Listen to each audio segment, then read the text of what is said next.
Hello বন্ধুরা, রান্নার video নিয়ে চলে এলাম। আজকের কুমড়ো শাক দিয়ে ডাল দিয়ে ভাজা করছি। তাই দিয়ে সিদ্ধ করে নিয়েছি। এটাতে দিয়েছি নুন, হলদি, লঙ্কার গুঁড়ো, একটু জিরে ধনের গুঁড়ো দিয়েছি, একটু টমেটো দিয়েছি, দিয়ে এটাকে সিদ্ধ করে নিয়েছি। এবার ছক লাগাবো, ছকে দেব। ওটা গরম হয়ে গেছে, তেল দিয়ে দিয়েছি, দুটো তেজপাতা, দুটো শুকনো লঙ্কা ফোড়নে দিচ্ছি।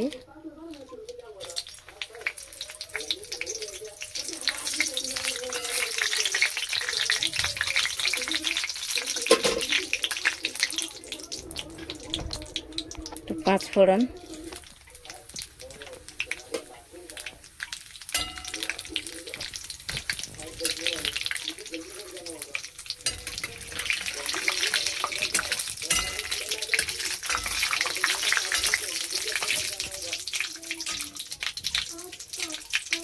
পেঁয়াজ কুচি রেখেছি, পেঁয়াজটা দিয়ে দিচ্ছি।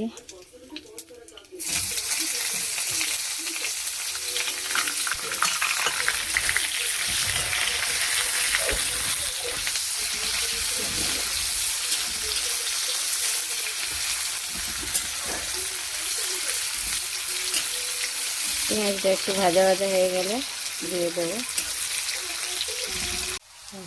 পেঁয়াজটা ভাজা হয়ে গেছে, এবার ডালটা দিয়ে দিচ্ছি। ডাল কুমড়ো শাক দিয়ে ডাল করেছি, এটা সব দিয়ে দিয়েছি।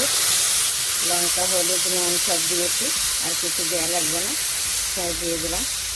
এটা এবার শুকনো শুকনো হয়ে যাবে, ভাজা হবে। একটু ঢেকে দেবো।